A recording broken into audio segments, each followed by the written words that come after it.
O crime de golpe de Estado, na tradição majoritária do direito internacional, é considerado um crime de mando. Ou seja, primeiro se necessita identificar um plano conspirativo e seus mandantes, elencar as provas que corroborem a existência desse plano e a participação desses mandantes, para somente depois identificar nos escalões inferiores da operação golpista as responsabilidades individuais. É um processo que vai de cima para baixo e não de baixo para cima, por suas características de crime de mando.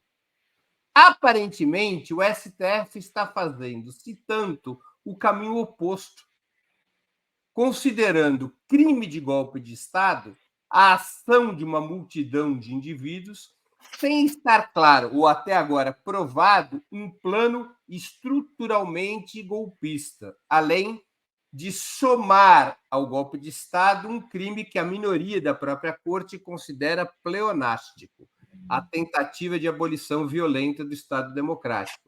São dois crimes diferentes e 3 dos ministros consideram que é o mesmo crime.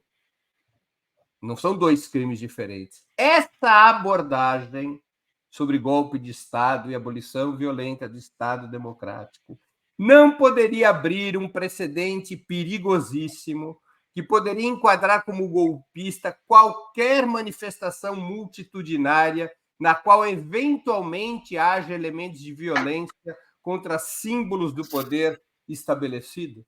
Com a palavra, Gustavo Conde.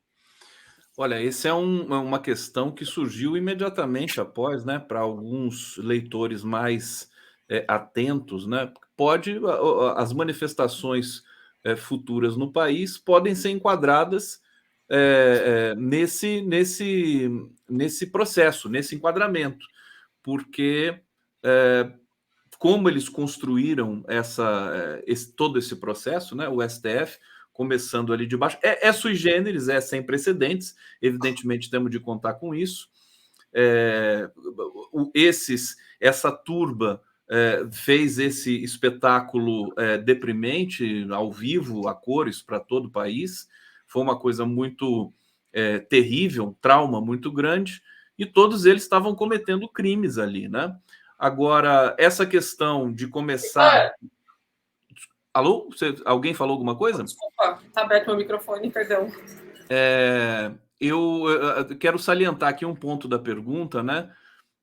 Que o crime, considerado crime de mando, né, na tradição do direito internacional.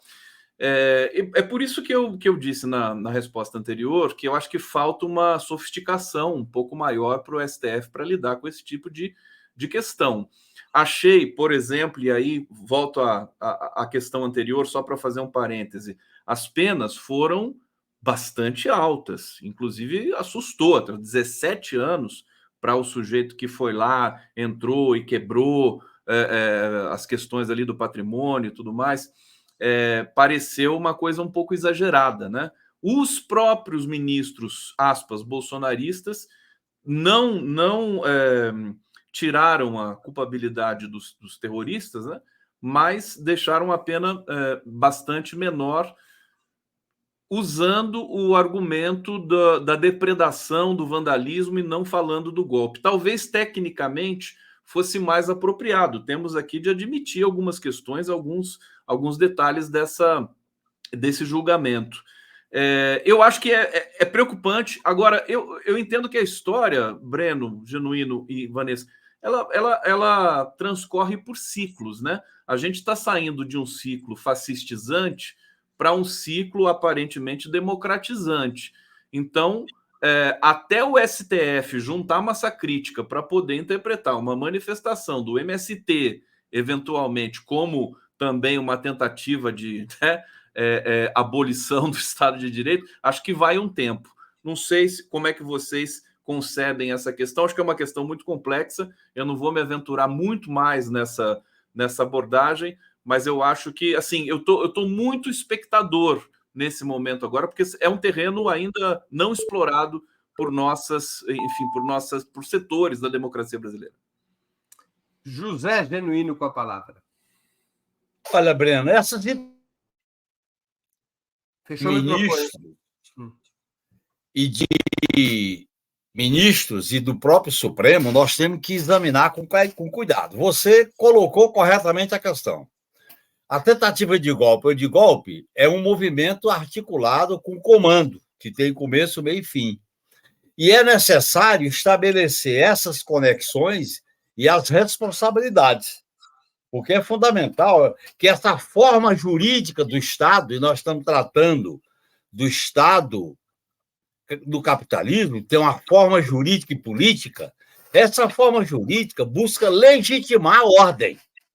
Então, nós temos que ter essa cautela e esse cuidado na maneira de apreciar, porque eu não estou muito à vontade com esse oba-oba. Há um certo oba-oba, uma certa louvação, um certo bater palma, como se a gente fosse resolver o problema por esse ângulo. Eu acho que o buraco é mais embaixo. Nós deveríamos, primeiro, fazer uma campanha para chegar nos financiadores, nos comandantes e na cúpula militar que se envolveu com o golpe. Ministro da Defesa, comandante do Exército, o comandante militar do Planalto, a cadeia de comando, né?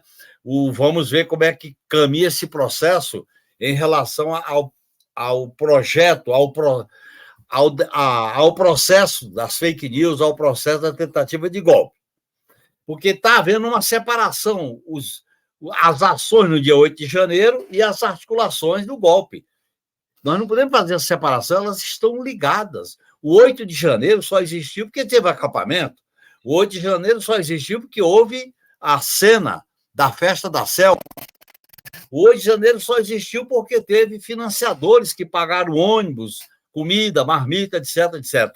E o 8 de janeiro só existiu porque houve um processo de construção da tentativa de golpe via o presidente da República quando questionou as urnas eletrônicas e os fatos todos que vão à tona.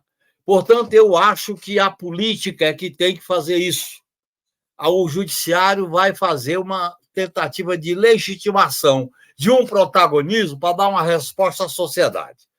E, no meu modo de entender, será um problema se essa punição, com esse rigor, não chegar nas cúpulas, não chegar naqueles que estavam por trás, que financiaram, que orientaram. Portanto, eu acho que esse debate é importante. Eu estou querendo que essa questão seja debatida pelos partidos de esquerda, pelos movimentos sociais, principalmente pelas ruas, porque a gente tem que ficar como espectador, como torcedor das decisões do Supremo.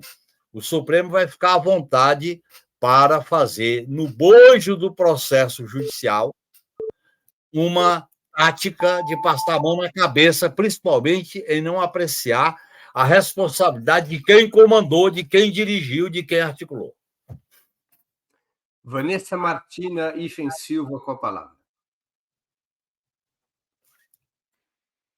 Bom, eu não sou advogada, muito menos advogada. Bom não tá, porque o Santos está quase rebaixado, né? Não, tá triste, cara. Bom, não estou aqui para defender golpista, não estou aqui para defender os tais réus deste processo. Ao contrário disso. Me causa certo espanto.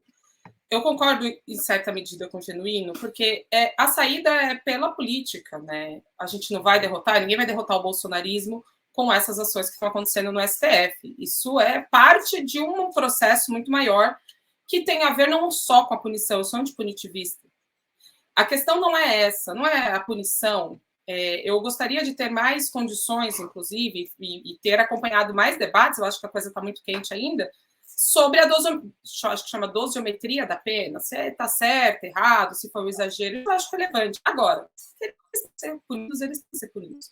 Se a gente pega a história recente do Brasil, a gente tem 3 golpes recentes, todos dados pela extrema-direita. E não foram como o Alexandre de Moraes, que, como o Conde disse, gosta de lacrar, né, de fazer discursos que vão pegar nas redes. Também acho que é o fator do nosso tempo. Ele está lidando com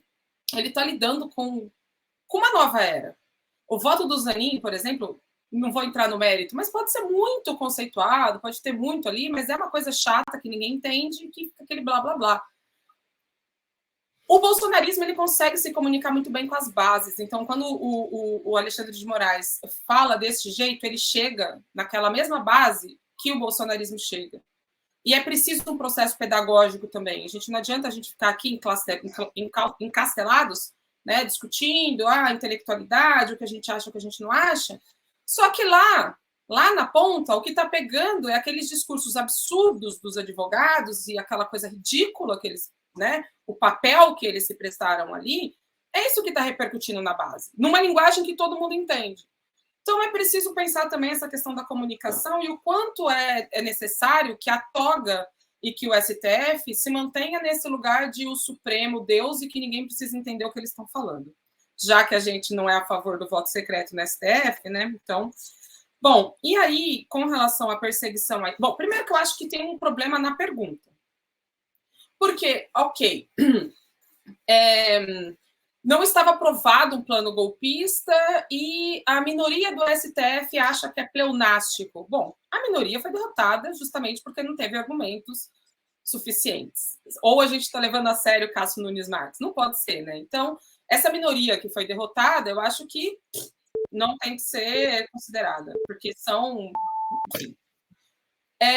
Agora, como que não está aprovado o plano golpista, entende? Então, a gente está dizendo que o 8 de janeiro que tudo bem. Vanessa, deixa eu só fazer uma retificação, porque a minha pergunta pode ter sido mal entendida. Até o momento não está aprovado pela Corte. A Corte não apresentou um plano golpista organizado e orquestrado pelos mandantes. O plano era desse jeito, tinha tal objetivo, e esse era o comando do golpe. E agora vamos julgar as responsabilidades individuais do baixo clero. A Corte não apresentou isso. Ninguém conhece. Esse é o processo. Então, isso. Digamos que estamos vivendo um momento atípico, e o próprio Conde falou sobre isso, né? Porque está começando de baixo para cima, e isso não é típico, né? Não é algo que seja costumeiro. Nada do que a gente está vivendo é costumeiro, né? E nada é típico. Agora, a questão que está por trás disso tudo é justamente no crime multitudinário. Porque se o crime multitudinário e essa multidão ela foi comandada por quem? É essa linha de raciocínio que vai permitir chegar em generais e no Bolsonaro. Por quê? Porque essa população que se mobilizou, se organizou, acreditava em algo que foi... Esse comando foi dado como? De onde vem essa organização da festa da Selma? Ou de onde vem a organização dos quartéis, como o Genuíno bem colocou? É aí que vai chegar a investigação. Então, essa é a linha de raciocínio que está sendo construída, é o que tudo indica, para se chegar aos mandantes. E realmente não tá evidente. Agora, todos os fatores que todos nós assistimos denotam que sim, havia uma conspiração e que havia um grande plano para derrubar o governo. E essas pessoas foram para executar uma parte do plano. As minutas golpistas encontradas, elas são parte do quê? Se não parte justamente desse mesmo plano.